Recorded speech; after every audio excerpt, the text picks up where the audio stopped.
Të nderuar teleshikues, selamu alaikum. Mirë se vini në emisionin ton të radhës Pyetjet në Kur'an. Padyshim që një aspekt i patjetërsueshëm dhe i pashmangshëm i jetës njerëzore është edhe lufta. Feja e Zotit Gjithësisë ka folur për çdo situatë, mirë po në qëndrime dallon pra krejtësisht nga sistemet e tjera. Në luftën e parë të Bedrit që bën muslimanët, pas përfundimit të luftës, ishte një çështje debatike mes tyre, pra se si do ndahej plaçka e luftës.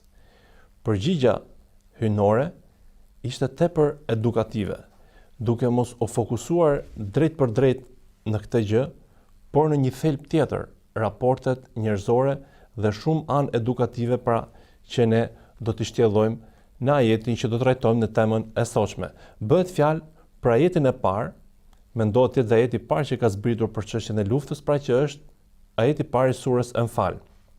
Zoti thotë: "Të pyesin ty o Muhammed për plaçkën e luftës. Thuaj, plaçka e luftës i përket Allahut dhe të dërguarit. Prandaj, friksojeni Allahut, rregulloni marrëdhëniet midis jush, binduni në Allahut dhe të dërguarit të tij, nëse jeni pra me të vërtetë besimtar." Hoqë nderuar, mirë se erdhëm në sot studio. Dhe për të ardhur pra tek ajeti i parë i surës El Enfal. Ç'ne Islami merret me luftën? Ne gjithmonë në ligjëratat tona, në emisionet tona, kemi thënë që Islami është sistem jetësor, sistem. Dhe sistemi duhet të ketë në vetvete të gjitha detajet, gjitha situatat. Pra do të ishte mangësia e madhe nëse Islami merret me, le të themi, me martesën, me divorcin, me trashëgimin, me tregtin, me qeradhënien, me zekatin, dhe mos trajtojë po mirë, nëse ndodhe luftore, si duhet sillen këta muslimanët. Pra për këtë arsye është domethënë pjesë e perfeksionit që ka Islami. Pra trajton pikërisht atë që është pjesë e jetës. Domethënë urola daf wallahi nas ballë është normale që të ketë vazhdimisht le të themi përplasje. Po ne si duhet të qasemi kur përplasemi me armikun apo me njeriu i cili do të na sulmoj apo njeriu i cili domethënë dhunon të drejtat tona, hakun ton. Pra e parashikon Islami gjë të tillë dhe është pjesë e plotësimit dhe përsosmërisë që ka kjo fe e mrekullueshme. Çfarë është plaçka e luftës? Pra për kufizimin islam i plaçkës luftës dhe si ndahet ajo? Atëherë, domethënë është interesant fakti se ajeti kuranor nuk është se u mor me detajet e kësaj gjëje, pasi na jep një mesazh shumë të rëndësishëm. Nuk është qëllimi i luftës që njeriu të fitojë apo materializmi. Qëllimi është që njeriu të mbrojë veten, qëllimi është që njeriu të shfaqë dhe të përcjellë të vërtetën. Pra nuk është qëllimi. Për këtë arsye, çfarë tha? Yasaluna anil anfal, qul al anfalu lillahi rasul. I takon Zot, do t'ua sqaroj Zoti këtë punë. Fattaqullaha, friksojeni Zotit, drujeni Zotin, keni në mend Zotin vazhdimisht. O aslihu dhate bejnikum, rregulloni raportet mes njëri tjetrit. O atiu Allahu wa rasuluhu, binduni Allahut, binduni dërguarit e tij.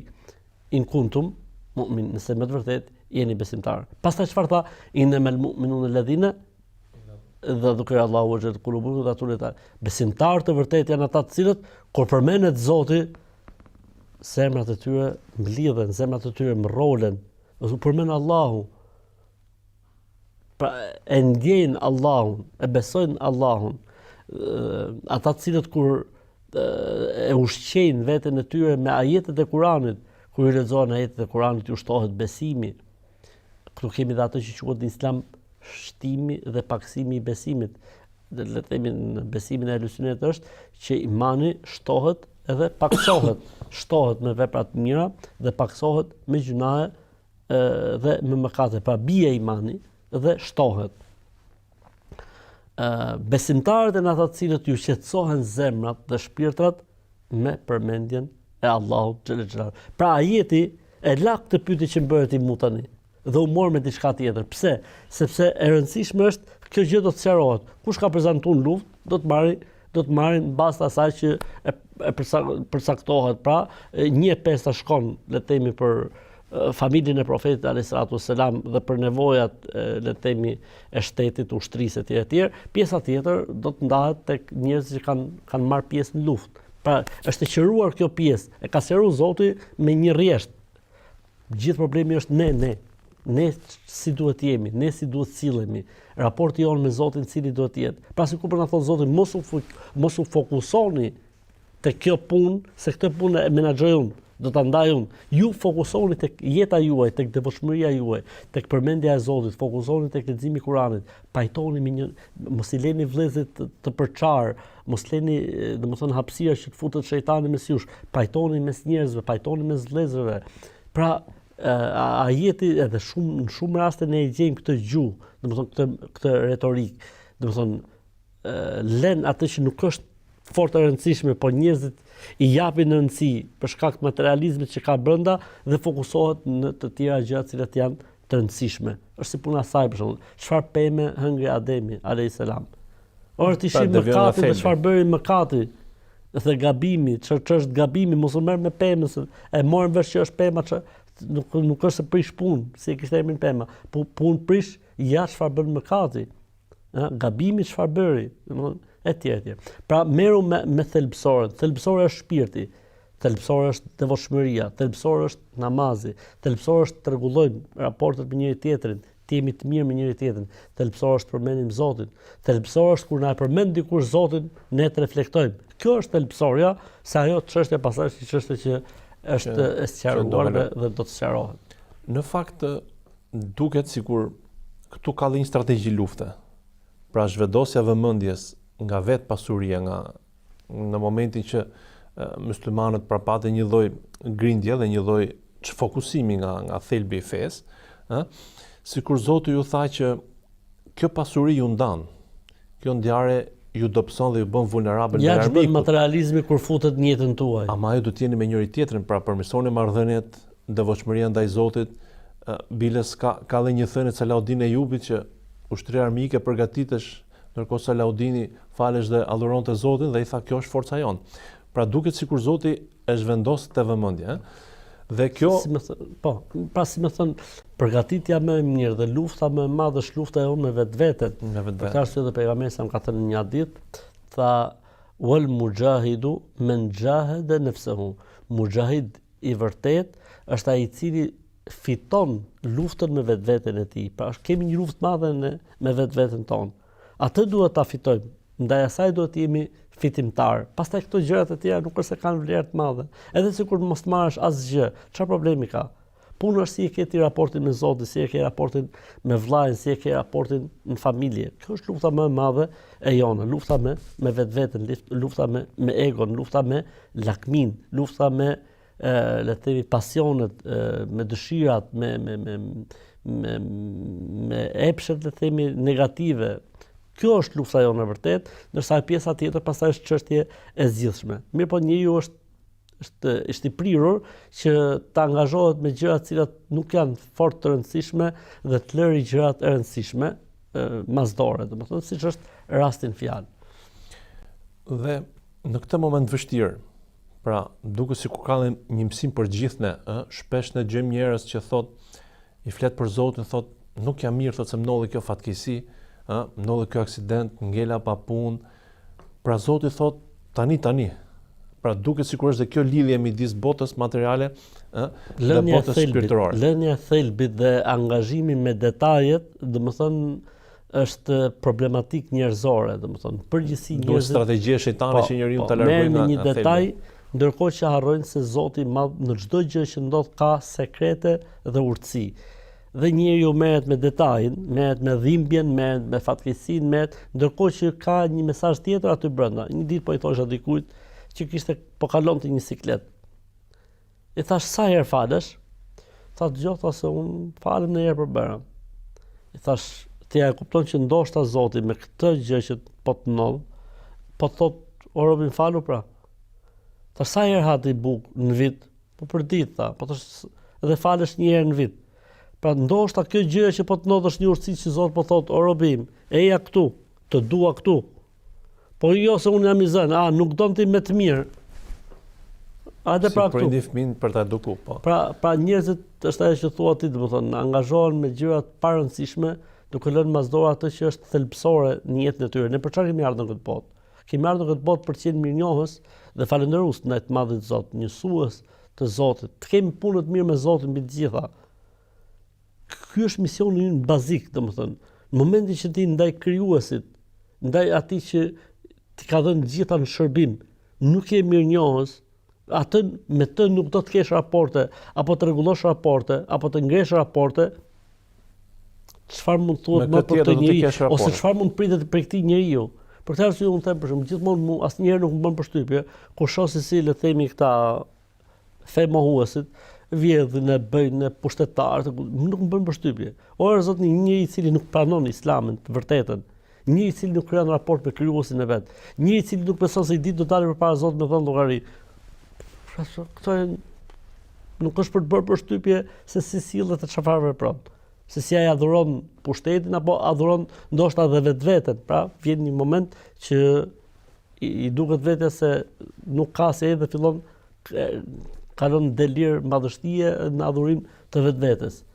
Pra, se është përja kur jeta gjunjë zonë, di se ka ardhur momenti me prul Zotit. Pra, pak a shumë kjo është. Dhe interesante në jetë është mbyllja e jetës. Pra, kur Zoti i kushtozon, ju thot nëse keni frikë Zotit, rregulloni etj dhe në fund fare nëse jeni musliman. Nëse jeni besimtar, pra. Është pak e rëndë, pra pse vjen në këtë kontekst dhe në këtë ngjarje kjo gjë? Sepse feja e Zotit, Kurani dhe Suneti ka zbrit për çfarë? Ka zbrit që ne të dorëzohemi dhe të bindemi. Nuk ka zbrit që ne domethënë ta përdorim për relike, nuk ka zbrit që ne ta vëmë aty, kemi Kur'an këtu, shi sa i bukur, është me shkronja ari. Është si çfarë shkrimi, kaligrafie të bukur ka një Kur'an 300 vjeçar. Ora zotëri, ti apo jeton me Kur'anin apo jo?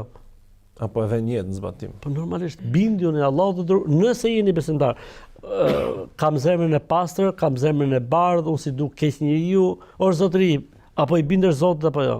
Apo i bindesh profetit? Është si shembulli i dikujt që thotë dëgjoj, disa e duan babin dhe mamin apo jo. Ndërkohë që nuk ngjon porositë e tyre, i kundërshton, i mërzit. Ora zotni, kur i thuaj dua, do thotë që minimalisht duhet të jesh sipas porosive të tyre. Kjo është dashuria më e madhe për prindin. Edhe dashuria më e madhe për Zotin është të jesh i bindur ndaj tij. Dashuria më e madhe për profetin e Islam të jesh i bindur ndaj porosive dhe këshillave të tij. Për këtë arsye tha nëse jeni besimtar. Këtu tregohet besimi, këtu tregohet dashuria e vërtetë, këtu tregohet raporti i mirë me krijuesin. Sa vend në vend urdhrat e tij, sa çon në vend si më thon fjalët e tij, sa i bindesh, sa i përkushtohesh. Ky është treguesi i besimit, nuk është llafologjia, nuk është rrahja e gjoksit, nuk është e thënë në për mezhrise dhe në për takime, sa jam unë, sa ta dish ti sa ashtu, sa kohë po ne kemi të trashëguar, që këto nuk kanë vlerë. Sistemi ne çdo dash varet për këmbë të veta. Çdo njeri jep llogari për veten e vet. Çdo njeri është përgjegjës për veten e vet. Pra nuk mund thosh ti që jo se or zotri ti ku je. Pejgamberi sa çfarë tha në një hadith shumë të bukur. Ati që nuk i bën dobi vepra dhe puna, nuk i bën dobi gjenealogjia. Ati që nuk i bën dobi vepra dhe puna, nuk i bën dobi gjenealogjia. Pra edhe sikur ti je bir profeti, sikur ti je bi profeti, nëse nuk bën vepra, nëse nuk përkushtohesh, nuk të bën dobi se i gjaku i tij. Ja Fatimete binte Muhammedin, i'mali fa inni la ugni anki min Allah. O Fatime, bia e Muhamedit, bëj punë dhe vepra, se pasha Zotin nuk mund të bëj dobi në botën tjetër. O Safie, halla e Muhamedit, bëj punë dhe vepra të mira, se s'mund të bëj gjë në botën tjetër. O Abbas, xhaja e Muhamedit, bëj tha vepra të mira, se nuk mund të bëj gjë për ty në botën tjetër. Pra i drejtohet xhaxhait, hallës dhe bijës tij. Pastaj tha, kujt nuk i bën dobi veprat e tij, nuk i bën dobi gjenealogjia e tij. Edhe këtu, domethënë, llafologjia të shprehurit se unë du Zotin, e sa e duen, e sa besojnë, e zemra, ku dëgjon si bëj. Gjitha këto nuk kanë asnjë lloj vlere, nëse nuk ka bindje. Është njësoj si kur ti thuash sa e dua unë Shqipërinë, sa e dua unë shtetin, sa e dua unë vendin tim, ndërkohë që hedh plerat në rrugë. Ndërkohë që shkel ligjin, shkel rregullat, mundohesh të përfitosh, mundohesh ta kthesh interes personal. Po ti nuk e do për Zotin. Po ti nuk e do, nuk është dashuria me ngrit flamurin me 28 në dorë, vetëm, edhe me rraf gjoksin me boshenjën. Jo, po jo, duhet të shërbesh, duhet të jesh i sinqert, duhet të jesh i pastër. nuk du të ish në hak vllajt, du të japsh hakun prindërve, kështu me.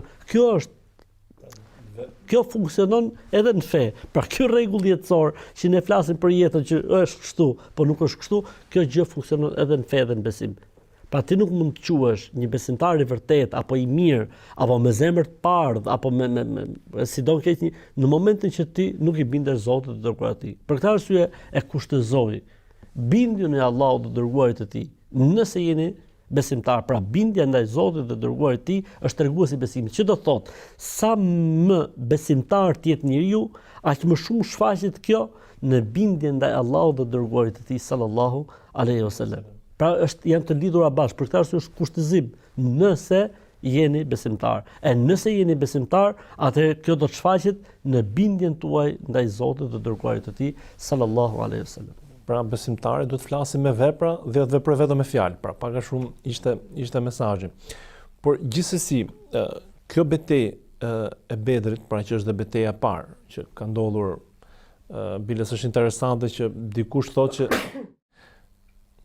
Yarmukallah. Biles është interesante se dikush thotë që ka bërë një analizë dhe thotë gjitha betejat e profetit Muhammed ishin vetë mbrojtëse. Pra kanë qenë sulm nga palët e tjera ndaj fesë. Dhe qa modeli dhe qa shembulli është kjo për muslimanin? Pra nëse këta njerëzit më të mirë mas një lufte shumë të madhe, sërish u qërtuan pra le të themi nga Zoti që mos të zhvendoseshin nga thelbi, mos të çfokusoheshin, mos të hutoheshin. Qa modeli është ky për një besimtar sot i cili për gjë më të vogël thotë s'kam kohë më u fal, ose nuk kam kohë më mendu tash me lexuar me super fen etj etj. Pra çam si unë parë nga lufta e Bedrit. Faktikisht ndodhia e Bedrit ose lufta e Bedrit është shumë interesante se besimtarët faktikisht pësuan një sprov. Ata dolën për të marrë karvanin. Karvani ishte një karvan tregtar i cili po kthehej nga Shami. Çfarë ndodhi? Kur besimtarët emigruan në Medinë, lanë gjithë pasuritë e tyre në Mekë. Paria mekase, duke i parë këta si, domethënë, njerëz që të pa fe apo që kanë ndruar fen e të parëve tanë, morën pasuritë e tyre dhe me pasuritë e tyre bën tregti në Sham. Kur vjen informacioni tek pejgamberi dhe sahabët, përgatisin një ekspedit luftarake për të marrë karvanin. Pra, me që pasuritë e tyre ishin kthyer në mall tregtie, po marrin mall tregtis. Ebu Sufjani, që në atë kohë nuk ishte besimtar, e nuhati, pra pa lëvizje, çoi dhe mori informacione dhe e pa që po përgatit. Atëherë Ebu Sufjani si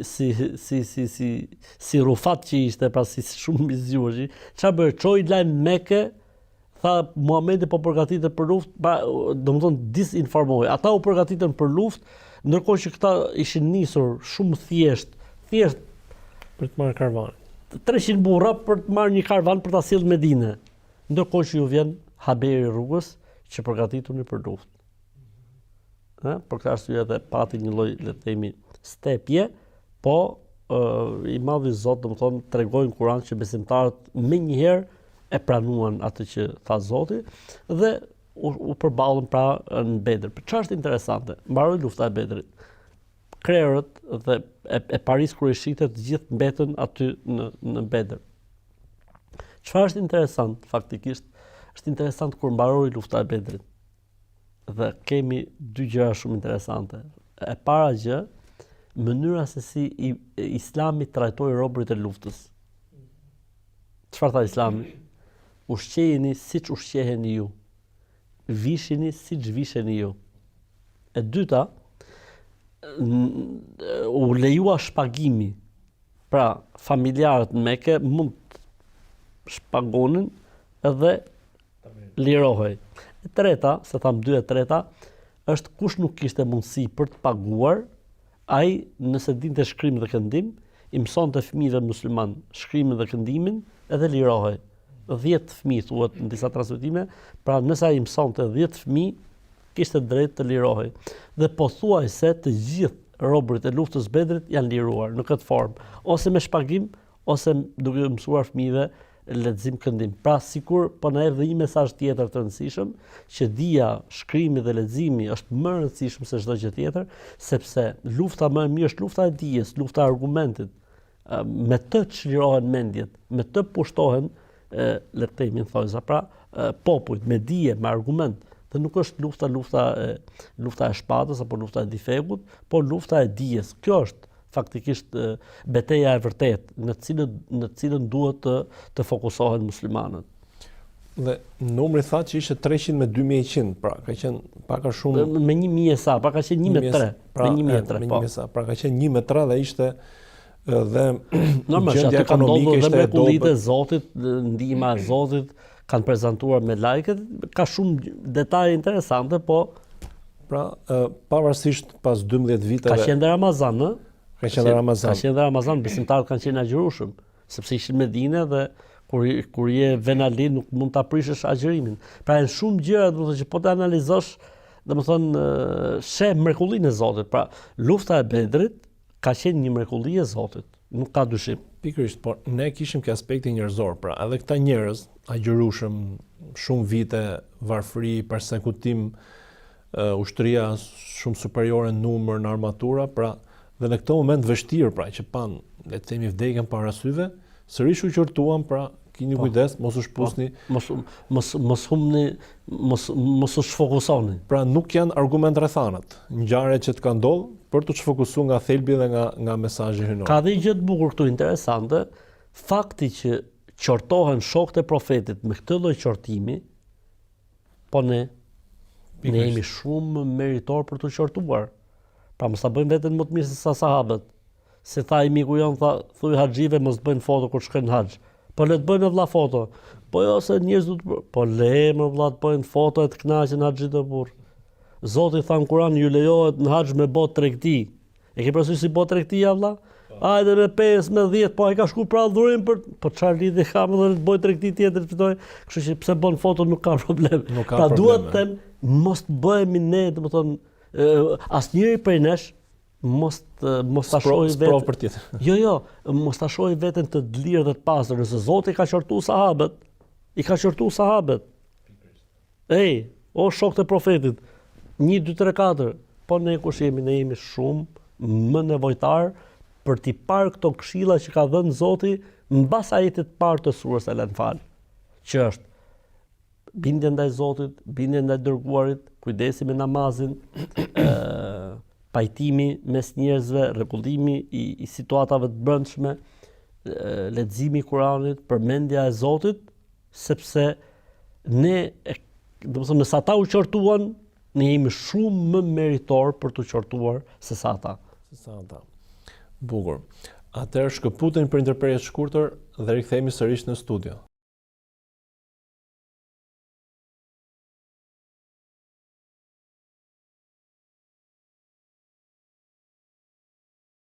Ja pra kur i kthyem sërish në studio.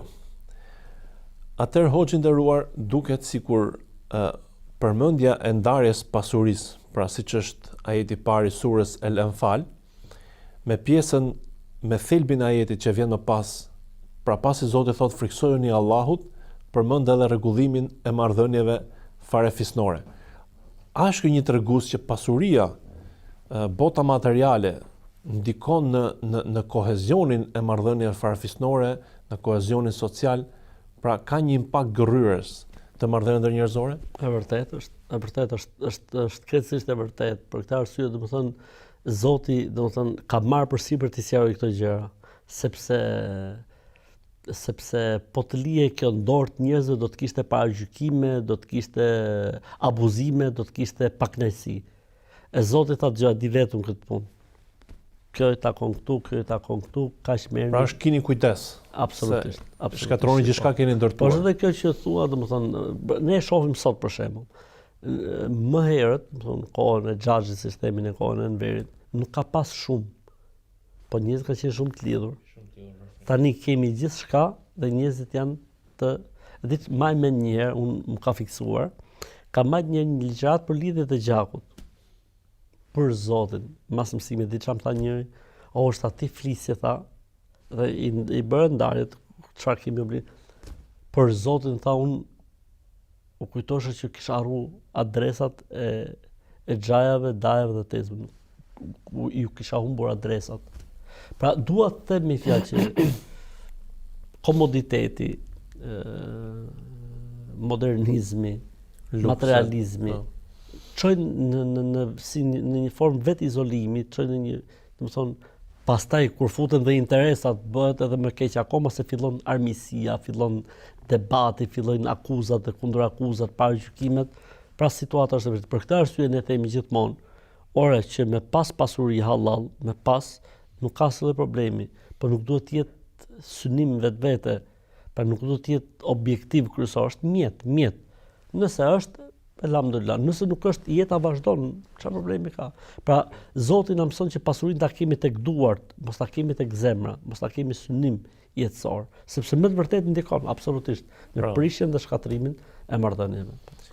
Gjithashtu në jetë është një tjetër aspekt interesant, pra se në kuadër të luftës përmenden parimet morale. Pra, është një ngjarje, një luftë, dhe duket sikur Zoti luftën e vën shërbim të mbrojtjes këtyre vlerave.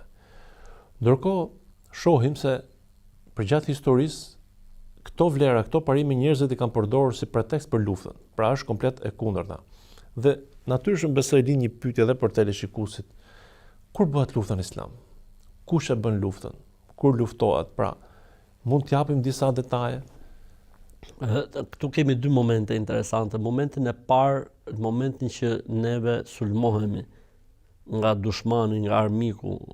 Këtu muslimani duhet të angazhohet në çdo lloj forme dhe në çdo lloj mënyre për t'ju përgjigjur, le të themi, për t'ju përgjigjur armikut. Do të thonë qoftë lokal, qoftë armik i ardhur nga larg, muslimani duhet të organizohet, duhet të bëhet edhe me, le të themi, me të tjerët, le të themi që janë qytetarë, por që nuk janë bashkëdhetarët e tij kundër dushmanit, kundër armikut. Pra duhet jemi një dorë vetme përballë armikut, përballë kundërshtarit. Kjo është pjesa e parë. Pjesa e dytë, kemi abuzimin nëpërmjet luftës. Ne për shembull gjejmë lloj-lloj organizimesh, lloj-lloj organizatash, të cilat gjoja bëjnë luftë në emër të Zotit. Kjo nuk funksionon. Nuk ka lidhje me femra, në interesa politike lokale që shfrytëzohen. Kjo gjëja funksionon atëherë kur ka një shtet i cili orienton. Ka aleancat, ka ushtrin, ka...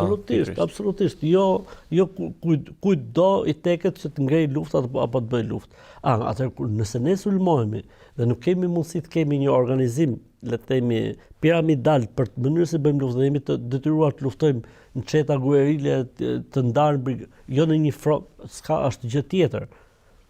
Kështu që, domethënë fatkeqësisht gjejmë her mas here thirrje të cilat përdorin fen për të bërë terror, për të bërë luftë etj. Këto nuk kanë lidhje me Islamin e vërtetë, sepse ne kur e gjykojmë diçka, e gjykojmë sipas asaj që thot Zoti, sipas asaj që thot i dërguari i Zotit sallallahu alajhi wasallam, dhe sipas asaj që ecën, si më thon, le të them, siç e themi ne, domethënë paria e dijes në Islam.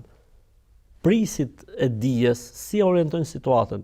Dhe po t'i shohësh këto nga tresat e fundit, për që kanë ndodhur në botën arabe, le të themi, po t'i shohësh dietarët e Islamit kanë pas një qendrim krejt tjetër, ndryshe nga, le të themi, këto thirrmat apo pas thirrmat e këtyre njerëzve të cilët më shumë kanë dëmtuar Islamin dhe muslimanët se sa kanë dëmtuar armikun apo se sa kanë dëmtuar pra dushmanin.